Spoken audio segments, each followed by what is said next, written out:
सत्ता संघर्षाचं हे सगळं प्रकरण सुप्रीम कोर्टामध्ये साधारणतः 20 जून गेल्या वर्षीच्या 20 जूनच्या आसपास आलं। त्यानंतर आता पुढचं वर्ष उजाडलंय, तरी सुद्धा 6 महिने जवळपास झाले। या केसमध्ये अद्याप एकही निर्णय झालेला नाहीये किंवा कोर्टानं कोणताही ठोस आदेश दिलेला नाहीये। त्यामुळे आज नेमकं काय होतं, एखादा निर्णय दिला जातो का, आदेश दिला जातो का, याची उत्सुकता असेल। हे प्रकरण 7 न्यायमूर्तींच्या खंडपीठाकडे किंवा घटनापीठाकडे जावं अशी मागणी ठाकरे गटाकडनं करण्यात आली आहे। ज्या मागणीचं काय होतं हे पाहावं लागेल। अधिक माहिती प्रशांत कदम देतात। प्रशांत, सुनावणीला सुरुवात झालेली आहे, काय घडतंय सध्या कोर्टात?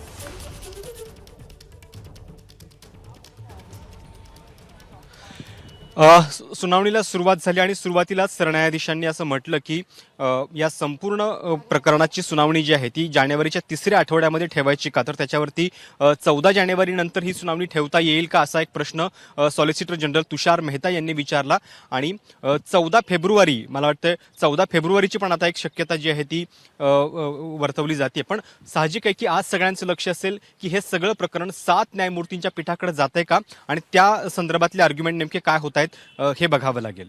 प्रशांत, जर 7 न्यायमूर्तींच्या खंडपीठाकडे प्रकरण गेलं नाही, जी ठाकरे गटाची मागणी आहे, काही अपडेट्स असतील तर सांगशील? आणि जर हे प्रकरण 7 न्यायाधीशांकडे गेलं नाही तर ठाकरे गटाला फटका कसा बसेल? ज्ञानदा, खूप महत्वाचा संकेत आत्ताच्या सुनावणीत मिळत आहेत, कारण स्वतः सरन्यायाधीशांनी असं म्हटलंय की हे सगळं प्रकरण महाराष्ट्राचं आपण 14 फेब्रुवारी नंतर सुरू करू शकतो। आणि हा एक महत्वाचा सिग्नल म्हणावा लागेल, कारण कामकाजाला सुरुवात झाली त्यावेळी ज्येष्ठ वकील कपिल सिब्बल जे ठाकरे गटाच्या वतीनं युक्तिवाद करतायत, त्यांनी असं म्हटलं की आम्हाला नबाम रेबिया केसवरती काही आर्ग्युमेंट्स करायचे आहेत आणि हे सगळं प्रकरण 5-7 न्यायमूर्तींच्या पीठाकडे का जावं याच्या संदर्भातले मुद्दे मांडायचे आहेत। तर त्याच्यावरती या तारखांसंदर्भातलं डिस्कशन न्यायमूर्तींमध्ये झालेलं आहे आणि 14 फेब्रुवारी नंतर आपण हे प्रकरण सुरू करू शकतो असं सरन्यायाधीश म्हणतायत। जर हे मान्य झालं तर अजून एका महिन्याने हे प्रकरण जे आहे ते लांबू शकतं आणि त्याच्यानंतर मग म्हणजे आपल्याला हाच प्रश्न सगळ्यांना पडलेला आहे की घटनापीठाची सलग सुनावणी कधी होणार, तर कदाचित या प्रश्नाचं उत्तर याच्यामध्ये दडलेलं आहे की 14 फेब्रुवारी नंतर ती सुरू होऊ शकते। 14 फेब्रुवारी नंतर असं न्यायालयानं म्हटलंय। एखादी तारीख निश्चित करण्यात आली आहे का? आणि सगळ्यात महत्त्वाचा मुद्दा म्हणजे आज मग कोणताही निर्णय होणार नाही का? जर का कोर्ट 14 फेब्रुवारी नंतर म्हणतंय तर आज काहीही घडणार नाही का?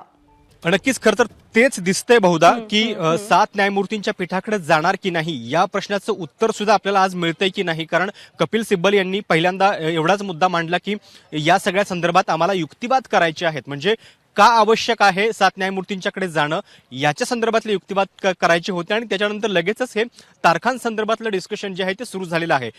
घटनापीठ आहे आणि एकाच वेळी घटनापीठासमोर खूप वेगवेगळी प्रकरणं असतात। आता NRCचं जे प्रकरण आहे ते सुद्धा याच घटनापीठासमोर आहे, जे घटनापीठ न्यायमूर्ती धनंजय चंद्रचूड यांच्या अध्यक्षतेखाली बनलेलं आहे। आणि त्यांनी असं म्हटलं की NRCचं प्रकरण आम्ही नंतर घेऊ, त्याच्या आधी महाराष्ट्राचं प्रकरण घेऊ, पण आपण ते 14 फेब्रुवारीला सुरू करू शकतो असं त्यांचं एक विधान आहे। आणि त्यामुळं ही एक तारीख जी आहे ती आता सगळ्या प्रकरणामध्ये महत्वाची असेल। प्रशांत, आपल्या प्रेक्षकांच्या माहितीसाठी तारखांबद्दलचा संभ्रम आपण थोडासा दूर करूया की आज खरं तर 7 न्यायाधीशांच्या खंडपीठाकडे ही सुनावणी जाईल की नाही याच्याबद्दल कोर्टानं कोणती टिप्पणी केलेली नाहीये। पण 14 फेब्रुवारी ही पुढची तारीख महाराष्ट्राच्या सत्ता संघर्षासाठी निश्चित झाली आहे का? तारीख निश्चित झाल्याचं कळतं आहे ज्ञानदा, कारण सिनियर वकील जे आहेत हरीश साळवे त्यांनी सुद्धा हे म्हटलेलं आहे की हे सगळं प्रकरण जे आहे ते पुढे चालू किती ठेवायचं याच्या संदर्भात तातडीनं विचार करावा। त्याच्यावरती न्यायमूर्ती धनंजय चंद्रचूड यांनी थेट असं विधान केलेलं आहे की 14 फेब्रुवारीला आम्ही या प्रकरणाची सुनावणी करू, म्हणजे 14 फेब्रुवारी ही या सगळ्या प्रकरणातली पुढची तारीख असेल। आता प्रश्न फक्त इतकाच आहे की 7 न्यायमूर्तींच्या पीठाकडे जाण्यासंदर्भातला जो एक युक्तिवाद होता त्याच्या संदर्भातला पण निकाल जो आहे तो कदाचित 14 फेब्रुवारीलाच होईल का, कारण हे आर्ग्युमेंट अद्यापही झालेलेच नाही आहेत आजच्या सुनावणीमध्ये। आणि त्यामुळं आता हे आणखीन प्रकरण महिनाभराने तरी किमान लांबण्याची शक्यता दिसतेय। म्हणजे आतापर्यंतच्या चर्चेतनं अंदाज सुद्धा आपण असा लावायचा का की 7 न्यायमूर्तींच्या खंडपीठाकडे प्रकरण जाणार की नाही हे सुद्धा आता 14 तारखेलाच निश्चित होईल? नक्कीच ॲडव्होकेट सिद्धार्थ शिंदे जे स्वतः त्या सुनावणीच्या वेळी उपस्थित होते कोर्टामध्ये, त्यांच्याकडून आपण हे सगळं जाणून घेऊयात की जेणेकरून आपल्या प्रेक्षकांचा गोंधळ पण दूर होईल। सिद्धार्थजी, आज म्हणजे या प्रकरणाचं उत्तर मिळणारच नाही का, की 7 न्यायमूर्तींच्या पीठाकडे हे जाणार की नाही? आता थेट 14 फेब्रुवारी 14 फेब्रुवारीला हे मॅटर फायनल हिअरिंगसाठी ठेवण्यात आलेलं आहे. तर त्याच दिवशी ठरेल जर हे 7 न्यायाधीश न्यायमूर्तींपुढे पाठवायचं का नाही, किंवा तसंच ऐकलं जाईल हे विदाऊट रेफरिंग टू 7 जजेस. तर 14 फेब्रुवारीला हे ठरवलं जाईल. पण आजच्या एकूण सुनावणीमध्ये हे अपेक्षित होतं की 7 न्यायमूर्तींच्या पीठाकडे जायचं की नाही याचा निर्णय पीठ घेईल, पण त्याच्या संदर्भात काहीच युक्तिवाद झाले नाहीत का? आणि थेट 14 फेब्रुवारी 1 महिन्यानंतरची तारीख का निवडली?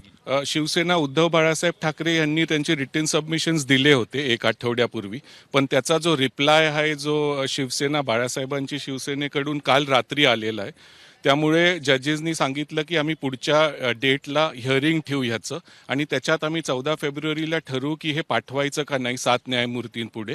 आणि जर नाही नसलं त्यांना पाठवायचं तर ते फायनल हिअरिंग करतील. तर मला वाटतं 14 ते 21 या आठवड्यात याचा निकाल अपेक्षित आहे महाराष्ट्र सत्ता संघर्षात. 14 ते 21 फेब्रुवारी. आता अजून एक गोंधळ असा आहे की 14 फेब्रुवारीला तुम्ही म्हणताय की फायनल हिअरिंग सुरू होईल, पण हे फायनल हिअरिंग 5 न्यायमूर्तींच्या पीठासमोरच होईल की अजून तो एक प्रश्न किंवा ऑप्शन बाकी आहे की आता हे प्रकरण 7 न्यायमूर्तींच्या पीठाकडे जाईल की नाही? 14 फेब्रुवारीला हे 5 न्यायमूर्तींचं पीठ असंही सांगू शकतं की आम्ही ते 7 न्यायमूर्तींपुढे पाठवू. ते त्यांच्यावर हे पाठवायचं का नाही, किंवा ते म्हणतील की आम्ही आत्ता ते फायनली ऐकून घेऊ. आणि आता कसं झालं होतं, जसं नबम रेबियामध्ये काय प्रॉब्लेम असं होतं 2016ची जजमेंट, की जर अध्यक्ष विधानसभेचे अध्यक्ष उपाध्यक्ष जर त्यांच्यावर नो कॉन्फिडन्स रेझोल्युशन आहे तर ते पात्रतेबद्दल अपात्रतेबद्दल डिसिजन घेऊ शकत नाही. तर आता त्यामुळे तो मुद्दा मेन मुद्दा आहे. तो जर 7 जजेस पुढे गेला तरच ते चेंज होईल, नाहीतर ते that judgement stands as of now. आणि आता मवआनी काय केलंय की नार्वेकरांविरुद्ध पण त्यांनी शेवटच्या दिवशी अधिवेशन संपण्यापूर्वी नो कॉन्फिडन्स आणलेलं आहे. तर ते प्रिएम्प्ट करत होते की जर आज कोर्टाने ते त्यांच्याकडे परत पाठवलं असतं तर पुढच्या सेशनमध्ये ते घेतलं जाईल. पण तो आता मुद्दा राहिला नाही, कारण बजेट सेशन तोपर्यंत महाराष्ट्राचं मला वाटतं सुरू होईल. तर 14 फेब्रुवारीला आपल्याला समजेल की हे 7 न्यायमूर्तींपुढे जाईल का नाही, किंवा हे 5 न्यायमूर्तीच ऐकतील. पण फायनल हिअरिंग हे 14 फेब्रुवारीला महाराष्ट्राचा आता सुरू होईल.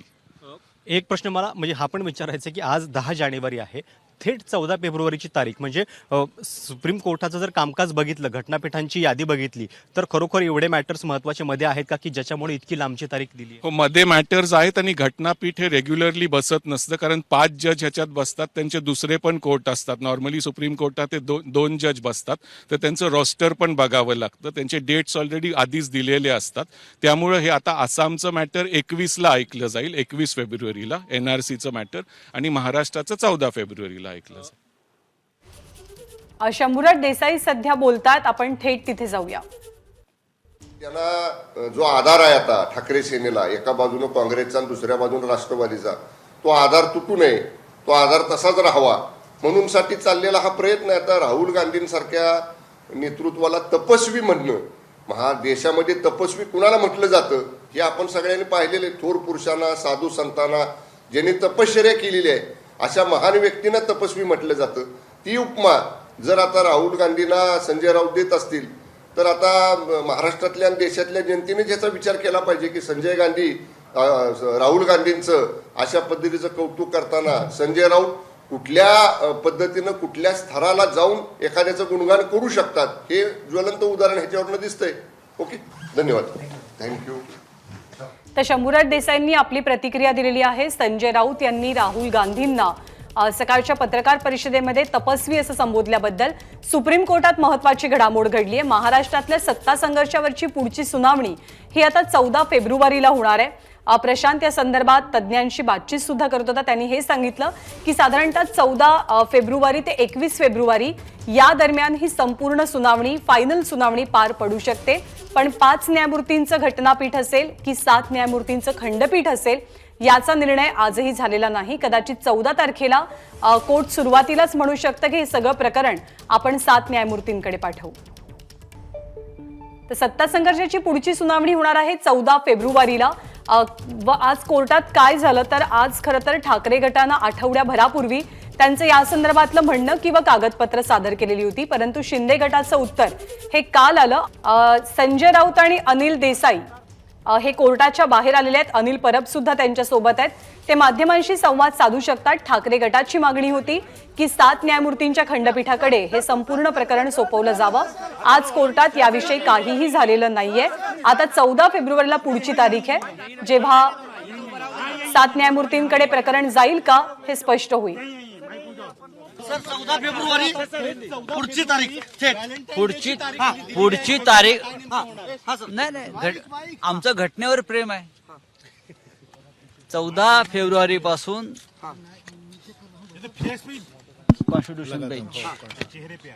कॉन्स्टिट्यूशन बेंच जे आहे घटनापीठ हे सलग सुनावणी घेणार आहे, सलग ऐकणार आहे आणि हे आमच्यासाठी अत्यंत महत्वाची गोष्ट आहे. आज मुख्य न्यायाधीशांनी सांगितलं की 14 फेब्रुवारी पासून हे प्रकरण महाराष्ट्राचं आम्ही ऐकू. कपिल सिब्बल म्हटले हा शुभ दिवस आहे. 14 फेब्रुवारी व्हॅलेंटाईन डे आहे, शुभ दिवस आहे. कपिल सिब्बल म्हटले नक्कीच जो मांग थी हार बेंच के लिए याचा अर्थ 7 न्यायमूर्तींच्या पीठाकडे जाण्याची शक्यता अजून आहे की नाही? त्याबद्दल अजून आपले जे वकील आहेत किंवा अजून त्याबद्दलचं हे काय करायचं हे ठरणार आहे. त्याचं how to go about it याचा हे सुरू आहे. पण 14 फेब्रुवारीपासून 7 जजचा बेंच किंवा आहे तो याच्यामध्ये सलग सुनावणीचं हे हो हो पण तो जो आठवडा असेल तो महत्वाचा, कारण त्या सलग याच्यामध्ये आर्ग्युमेंट्स वगैरे होतील, फायनल हिअरिंग होईल आणि त्याच्यावर जजमेंट येईल. फेब्रुवारीची जी डेडलाईन देत असतात तारीख फेब्रुवारीची मिळाली आणि सलग सुनावणी होणार आहे. सलग सुनावणी व्हॅलेंटाईन डेचा दिवस आहे ना, समजून जा. सगळं काय प्रेमाने होईल. कुणावर प्रेम व्यक्त होणार, कोण कुणावर प्रेम व्यक्त करणार. देखिए 14 तारीख को इस बारे में आर्गुमेंट शुरू होगा कंटिन्यूज और सुप्रीम कोर्ट का जो कॉन्स्टिट्यूशन बेंच है वो 14 तारीख से पूरी सुनवाई लेगा. सर प्रेम क्या उम्मीद है सर? 14 फेब्रुवारी क्या होगा सर? बाईट उम्मीद क्या है सर? दुपारी आयोगाचं आहे, निवडणूक आयोगाचं सुद्धा सुनावणी आहे. ती दुपारी 3 नंतर इथं सुरू होतील. 3 वाजल्यानंतर त्याला आम्ही जातो. सर एक बार हिंदी में अच्छे से सर सुप्रीम कोर्ट ने आज क्या कहा हियरिंग में? सुप्रीम कोर्ट ने कहा है कि 14 तारीख से महाराष्ट्र का जो मैटर है उस बारे में सुनवाई होगी और सुनवाई जारी रहेगी जब तक निर्णय नहीं होता है. आपण पाहतोय संजय राऊत आता तर सगळ्यात महत्वाची बातमी हीच आहे की 14 फेब्रुवारीपासून महाराष्ट्रातल्या सत्ता संघर्षावर सलग सुनावणी पार पडणार आहे. हे प्रकरण 5 न्यायमूर्तींच्या घटनापीठाकडे असेल की 7 न्यायमूर्तींच्या खंडपीठाकडे जाईल याची मात्र स्पष्टोक्ती आलेली नाही. परंतु 14 फेब्रुवारी नंतर घटनापीठ सलग सुनावणी करेल अशी माहिती ठाकरे गटाच्या नेत्यांनी सुद्धा दिलेली आहे. आज अडचण कुठे आली तर ठाकरे गटाकडनं आपली कागदपत्र आठवड्याभरापूर्वी सादर झालेली होती, परंतु शिंदे गटानं काल रात्री त्यांचं उत्तर दाखल केलं.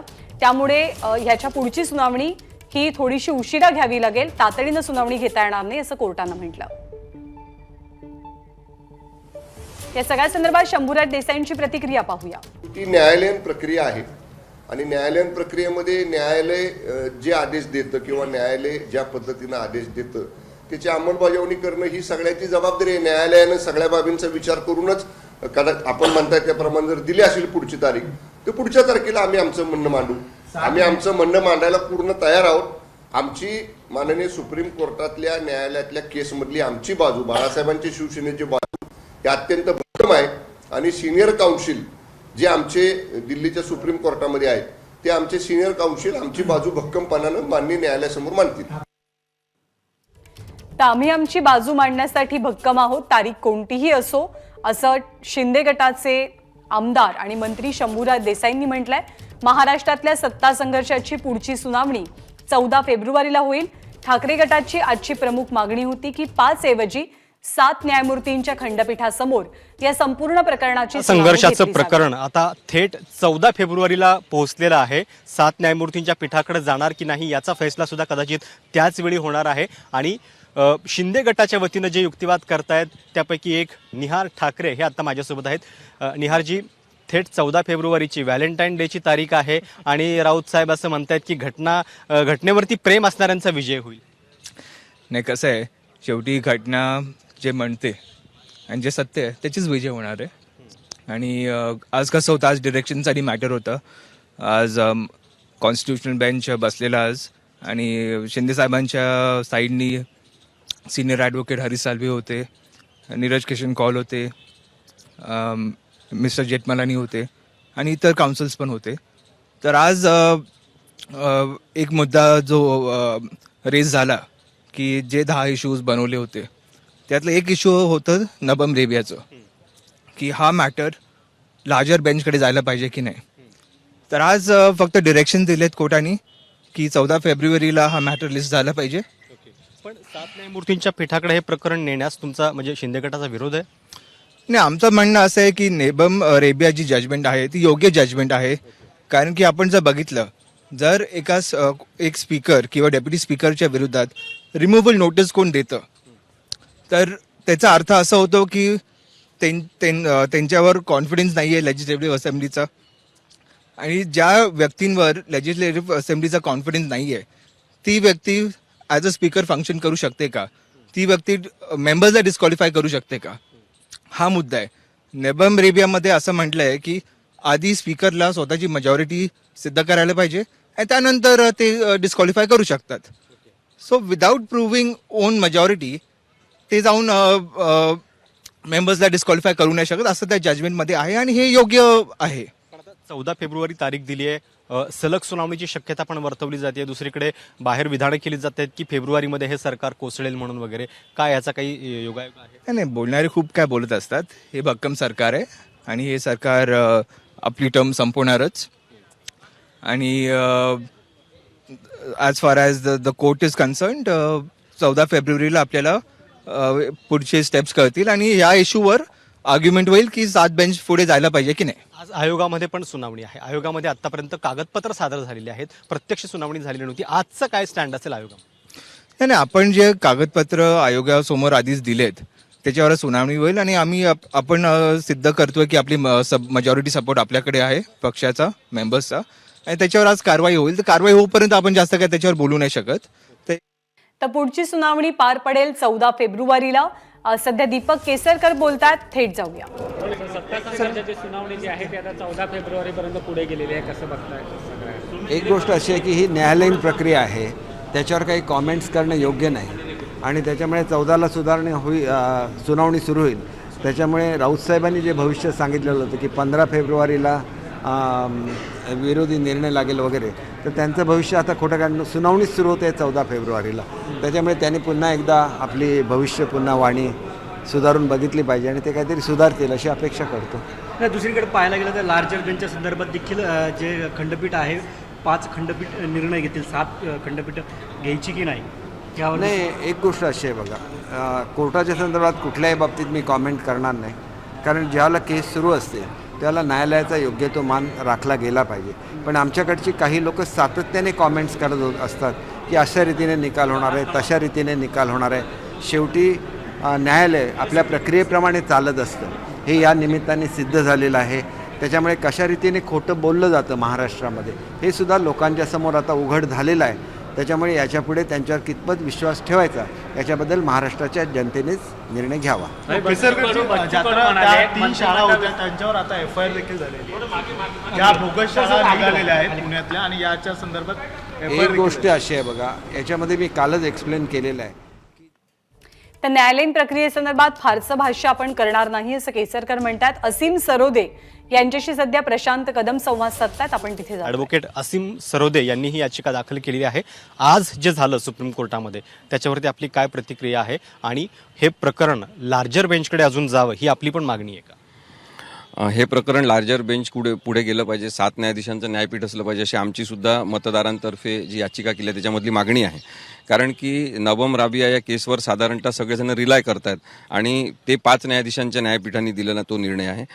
महाराष्ट्राची सध्याची सत्ता संघर्षाची गुंतागुंत इतकी राजकीय स्वरूपाने व्यापलेली आहे की 5 न्यायाधीशांचं न्यायपीठ जो निर्णय देईल ते मग त्याला पण चॅलेंज करू शकतील आणि ती शक्यता आत्ताच टाळण्यासाठी 7 न्यायाधीशांचं न्यायपीठ असेल तर एक कायमस्वरूपी निर्णय होईल आणि महाराष्ट्रातली गोंधळाची राजकीय परिस्थिती संपेल असं मला वाटते. थेट महिनाभरानंतरची तारीख मिळालेली आहे 14 फेब्रुवारी. असं म्हटलं जाते की सलग सुनावणी होऊ शकते. तर याचा अर्थ आता हे प्रकरण अधिक लांबणार नाही, कसं बघताय? मला तर ही जी पुढची तारीख मिळाली ती दुःखद घटना वाटते, कारण की एवढ्या विलंबाने तारखा द्यायला नको. माझं आधीपासून हे मत आहे की जेव्हा कोणीतरी बेकायदेशीरपणे सत्ता ग्रहण केलेली आहे किंवा घटनाबाह्य पद्धतीने राज्य सरकार अस्तित्वात आहे, अशा शंका असतील, अशा मजबूत शंका आहेत, तर अशा वेळेस घटनाबाह्य काम करण्यासाठी एक प्रकारे नकळत सुप्रीम कोर्टच परवानगी देत आहे का, असा एक प्रश्न तयार होतो. तहसीम सरोदेंनी काहीशी नाराजी व्यक्त केलेली आहे 14 फेब्रुवारीपर्यंत सुनावणी लांबण्यासंदर्भात. त्यामुळे सत्ता संघर्षाची पुढची तारीख असेल महाराष्ट्रातल्या 14 फेब्रुवारी. तसंच आज दुपारी 3 वाजता निवडणूक आयोगासमोर सुद्धा शिवसेना नेमकी कुणाची, ठाकरेंची की शिंदेंची, याची सुनावणी सुद्धा पार पडणार आहे. एबीपी माझा, उघडा डोळे बघा नीट.